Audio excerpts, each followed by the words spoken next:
জীবনে মাত্র 3 বার জল দিয়ে স্নান, এও ভাবা সম্ভব নাকি? সম্প্রতি সোশ্যাল মিডিয়ায় এমনই কিছু দাবি উঠে এসেছে। মরুভূমির কঠিন পরিবেশেও কিভাবে সুস্থ থাকে ত্বক? আফ্রিকার নামিবিয়ার হিম্বা জনগোষ্ঠীর জীবনযাপন এখন বিশ্বজুড়ে আলোচনায়।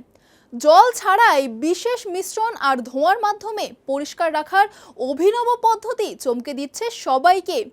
এই প্রাচীন প্রথার পিছনে লুকিয়ে আছে বৈজ্ঞানিক ছোঁয়া, আর এখন দেখব সেটাই। আফ্রিকার শুষ্ক মরুভূমি অঞ্চলে বসবাসকারী হিম্বা পিপলদের জীবনযাপন আবারও বিশ্বজুড়ে আলোচনায়। নামিবিয়ার এই জনগোষ্ঠী কঠিন আবহাওয়ার সঙ্গে খাপ খাইয়ে নিয়েছে এক ভিন্নধর্মী পদ্ধতিতে, বিশেষ করে ত্বকের যত্নে। সোশ্যাল মিডিয়ায় সম্প্রতি একটি দাবি ভাইরাল হয়েছে, যেখানে বলা হচ্ছে হিম্বা নারীরা নাকি জীবনে মাত্র 3 বার জল দিয়ে স্নান করেন। তবে গবেষকরা বলছেন এই দাবি পুরোপুরি সঠিক নয়। বাস্তবে তারা নিয়মিত জল দিয়ে স্নান না করলেও নিজেদের পরিষ্কার রাখার জন্য বিকল্প পদ্ধতি ব্যবহার করেন।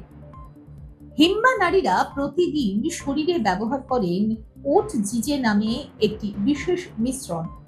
এটি তৈরি হয় লাল মাটির গুঁড়ো, মাখন জাতীয় চর্বি এবং সুগন্ধি ভেষজ দিয়ে। এই পেস্ট ত্বককে সূর্যের তীব্র তাপ থেকে রক্ষা করে, আর্দ্রতা ধরে রাখে এবং পোকামাকড় থেকেও সুরক্ষা দেয়।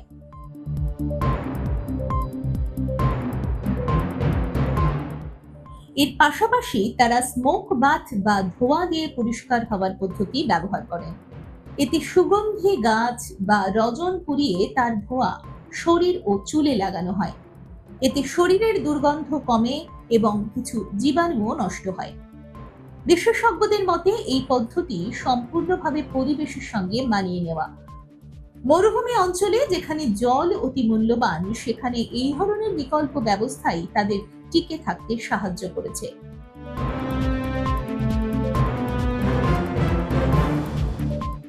তবে বিজ্ঞানীরা এটাও বলছেন, আধুনিক স্বাস্থ্যবিধির সঙ্গে এর সরাসরি তুলনা করা ঠিক নয়।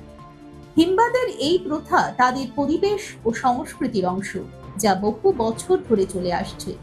সব মিলিয়ে এই ঘটনা দেখিয়ে দেয় মানুষের জীবনযাপন কতটা পরিবেশ নির্ভর হতে পারে এবং প্রাচীন জ্ঞান অনেক সময় আধুনিক বিজ্ঞানের সঙ্গেও মিল খুঁজে পায়।